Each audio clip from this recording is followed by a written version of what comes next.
So Pastor Melissa used to take the kids to school, especially thinking like preschool, and she would drive them, Asher and Annika, our oldest, when they were younger, and maybe Marley too. And she was in this pattern of in the car to try to wake them up and get them ready for school. She would play Rage Against the Machine, which you may not be familiar with, but it was a band from the 90s, but really heavy guitar and loud lyrics, alternative style band, who is one of Pastor Melissa's favorite. In fact, she had tickets a couple years ago to go see them again in concert, but I think COVID messed that up. But just really loud and aggressive music and lyrics. And I said, Melissa, you can't play Rage Against the Machine to 5 and 6 year olds on the way to school. They're going to go in and like punch one of their classmates or get in some kind of trouble. And so we used to laugh about that. But that's the way she liked to drive to school and to get them ready and prepared. I'm Pastor John Rudolph, and welcome to NCCP Anywhere for the weekend of July 14th and the second week of our series, Remix, where we give a little nod to the music industry, especially how we take some old themes and old lyrics, old beats, and make them something new for whatever culture and time that we find ourselves in. Almost every song today has some element of a remix or a sample across all music genres, and so it's a pretty cool thing that musicians and producers do. We just finished our second week of camp, NCCP camp. Of course, the first week we were in Camp Harmison up in Berkeley Springs. And then this week we just finished Agri-Science, which was at our Grace location. The kids learned all about cows and pigs and plants. And oh yeah, most importantly, the Psalms, the music of our Bible. We love music in our household. In fact, I used to be a DJ back in college. I was a DJ on the college radio station. There are still some tapes from that floating around. I don't think anything on YouTube, but I used to have a radio show, and which I can tell you some of those stories later. I was a DJ for parties and weddings with a partner, my best friend who has passed, Joe. And then I was also a DJ in clubs around the college town. And so lots of fun memories and dealing with music in the mid-90s. It was a great time with R&B and rap and pop and country for that matter, and just mixing it all together was a great time. So yeah, we love music. Pastor Melissa, of course, is a musician in her own right, and what's really fascinating about her musical taste is she loves everything, all genres, all eras, and can sing. Like when we were in Mexico a few weeks ago, she sang several karaoke songs, and everybody was just amazed, A, by her voice. Like, oh man, are you professionally trained? And B, she sang like King of the Road from the 1950s, and she sang pop songs from today. And so just a really amazing, eclectic form of music that she has in her repertoire. And she has exposed all of our kids to this from the womb on, especially when she would spend time feeding the kids in the middle of the night. She would turn on MTV, and so she has some special memories with that. Like Asher, she used to listen to Gavin DeGraw when he was an infant, and she didn't even know, and he was brand new at the time. And I think just last year, the two of them went to a Gavin DeGraw concert. Lydia, she listened to rap. Ernie, she listened to classic with MKTO, and I really can't remember the rest. But what's really interesting is I guarantee you can spend 5 minutes with each of our kids, and you can see which ones heard classical music and which ones heard and were exposed to Rage Against the Machine and how it affected their personalities. But she's on to something, Pastor Melissa is. There have been numerous studies that have shown that music not only makes plants grow, but improve unborn babies. So in the womb, babies can start to hear music, and actually they've done some studies and see how that affects children, especially classical music, but other forms as well, and how it affects children as they're born and in their infant stage and beyond, and how it improves their cognitive abilities and motor skills and other things, and also memory and how they can remember tunes that they heard in their womb, and they've done some fascinating studies. And so you can look that up for yourself, and probably you've heard that. It's not new news to you as well. But music really, truly does affect us from the womb on. Today we'll hear a beautiful song written by King David, Psalm 23. And this is a song most likely written when he was on the run from King Saul. So traditions tell us that when Saul was chasing him down, wanting to murder him, wanting to kill him, and David found himself hiding in the Judean desert, the wilderness, and on the brink of death without food or drink, he was miraculously saved by God, who nourished him. And David gratefully burst out into song, and he penned these words that are a gift to us. This song, 23. The Lord is my shepherd, I shall not want. He makes me lie down in green pastures. He leads me beside still waters. He restores my soul. He leads me in right paths for his name's sake. Even though I walk through the darkest valley, I fear no evil, for you are with me. Your rod and your staff, they comfort me. You prepare a table before me in the presence of my enemies. You anoint my head with oil. My cup overflows. Surely goodness and mercy shall follow me all the days of my life, and I shall dwell in the house of the Lord my whole life long. Interestingly enough, again, our first week of camp was Camp Harmison in Berkeley Springs, West Virginia.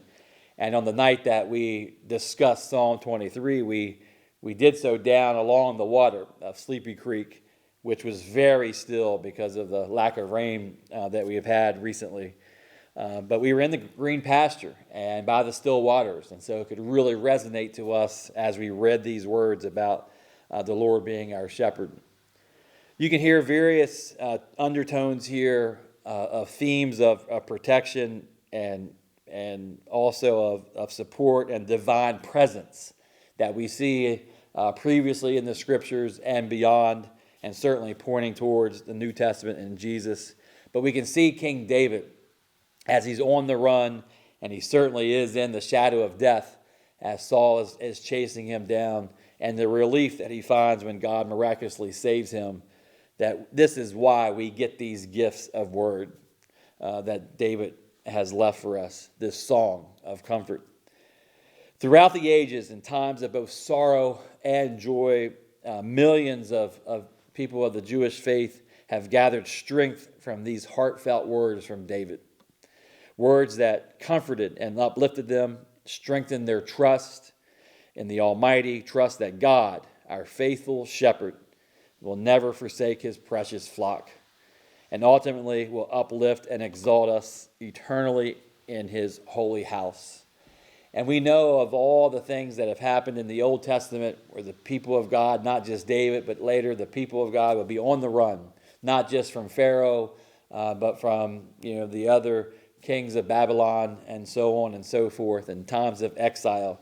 And then in more modern history, during times of the Holocaust, can you imagine hearing and singing this song, as you or your family were on the train on the way to Auschwitz, and the comfort that you would have to feel as you're hearing this word that you're never going to be forsaken.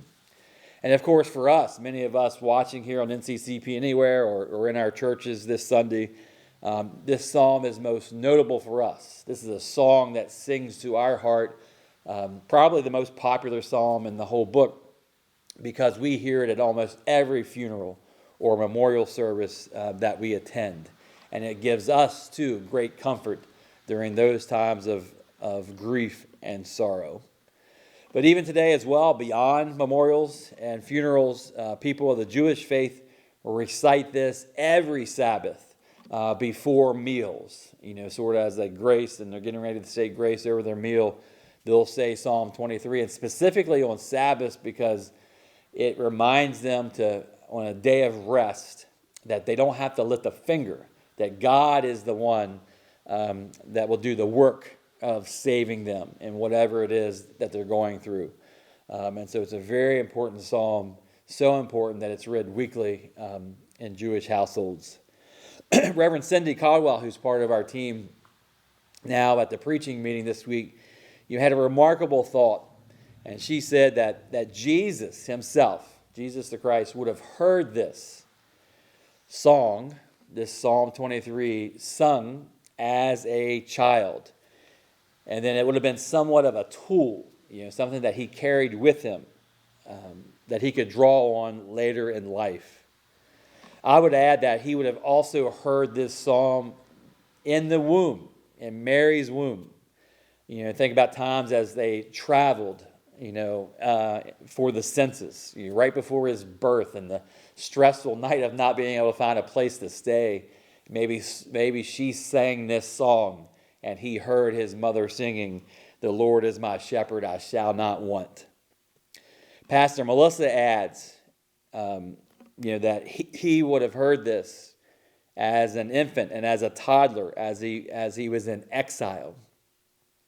The valley of the shadow of death doesn't seem so far away, she says, when a king wants you murdered. How many times would Jesus have drawn on this song all the way to the cross in his adult ministry? So it's understandable that he would use this in one of his most famous sayings, as Jesus himself says, "I am the good shepherd." And so we know that his whole life and work embodies the Old Testament scriptures and all of the canon. But he really takes ownership of this Psalm 23 when he says, "Not only am I the shepherd, I am the good shepherd."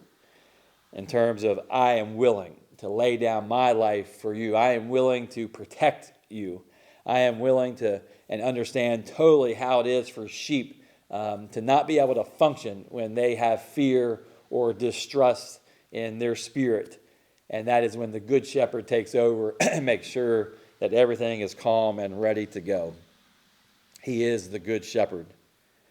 And he would have drawn on those moments when he heard his mother or father or other people in the community sing this song, Psalm 23, and he carried it with him as a tool for the rest of his earthly life.